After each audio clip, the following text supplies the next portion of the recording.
Hi, இன்றைக்கி தனு பிருத்தியோட lunch breakfast என்னென்னு பார்க்கலாமா?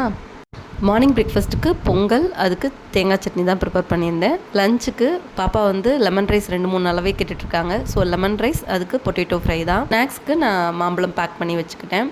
லஞ்ச் பேக் பண்ணும்போது தனிஷ்கா கவனிச்சுட்டு, இன்றைக்கி என்னம்மா ஒரே எல்லோவாக இருக்குது, இன்னும் எல்லோ தீமில் சமைச்சிருக்கீங்களா, இல்லை ஸ்கூலில் எதுவும் எல்லோ டேவா அப்படி கேட்டுட்டு இருந்தாங்க. நான் இதை நோட் பண்ணலையே தானோ அப்படி சொல்லிவிட்டு நெக்ஸ்ட்டு பேக் பண்ண ஆரம்பிச்சிட்டேன். நாளைக்கு எல்லாமே பர்பிள் கலரில் பண்ணுங்கம்மா, அதான் உங்களுக்கு டாஸ்க் அப்படின்னு சொல்லி எனக்கே டாஸ்க் கொடுத்துருக்குறாங்க. பொங்கல் எப்படி பண்ணலான்னு பார்க்கலாம். அதுக்கு குக்கரில் 1 teaspoon oil, 1 teaspoon ghee add பண்ணிவிட்டு சின்ன சின்னதாக கட் பண்ணியிருக்க இஞ்சி, 3 பச்சை மிளகாய் ஆட் பண்ணி நல்லா வதக்கிட்டு வாஷ் பண்ணி வச்சுருக்க பச்சரிசி பாசிப்பருப்பை இதில் ஆட் பண்ணி நல்லா மிக்ஸ் கொடுத்துட்டு தேவையான அளவு தண்ணி, 1 கப்புக்கு 4 கப்பு தண்ணி. நான் 3/4 கப்பு பச்சரிசி, 1/4 கப்பு பாசிப்பருப்பு எடுத்திருந்தேன். சால்ட்டு செக் பண்ணிவிட்டு 4 விசில் விட்டு ஆஃப் பண்ணோம்னா சூப்பரான பொங்கல் ரெடி. இதுக்கு தாளிப்புக்கு 1 டேபிள் ஸ்பூன் நெய்யை ஆட் பண்ணிவிட்டு மிளகு 1/2 ஸ்பூன், ஜீரகம் 1/2 ஸ்பூன், அப்புறம் கருவேப்பிலை மட்டும் ஆட் பண்ணி நல்லா தாளித்து பொங்கலில் கொட்டி நல்லா கிண்டி இறக்கணும் அப்படின்னா சூப்பரான பொங்கல் ரெடி. கண்டிப்பாக ட்ரை பண்ணி பாருங்கள். இந்த மெத்தடில் ட்ரை பண்ணால் கோயிலில் இருக்க பொங்கல் மாதிரியே இருக்கும்.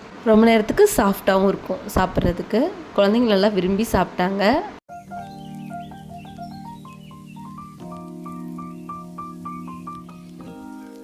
உருளைக்கிழங்கு இப்படி பண்ணால் தான் என் குழந்தைங்க சாப்பிடுவாங்க. சிம்பிளாக கடுகு உளுந்தம் பருப்பு, அப்புறம் பூண்டு, கருவேப்பிலை இடித்து ஆட் பண்ணிவிட்டு அதுக்கப்புறம் உருளைக்கிழங்கு பாதி வந்ததுக்கப்புறம் மசாலா தூவி இறக்க வேண்டியதான்.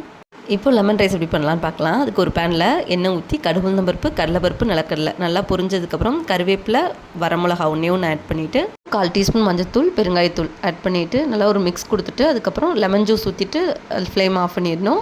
பாயில் ரைஸ் ஆட் பண்ணி தேவையான சால்ட் ஆட் பண்ணி மிக்ஸ் பண்ணிவிட்டு கொத்தமல்லி தூவி இறக்கணும்னா லெமன் ரைஸ் ரெடி. டெய்லி என்ன லஞ்ச் பேக் பண்ணுறதுன்னு யோசிக்காமல் பேக் பண்ணுறதுக்கு நம்ம சேனலை ஃபாலோ பண்ணிக்கோங்க. இந்த வீடியோ பிடிச்சிருக்குன்னா மட்டும் லைக் பண்ணி உங்கள் ஃப்ரெண்ட்ஸ் கூட ஷேர் பண்ணிக்கோங்க.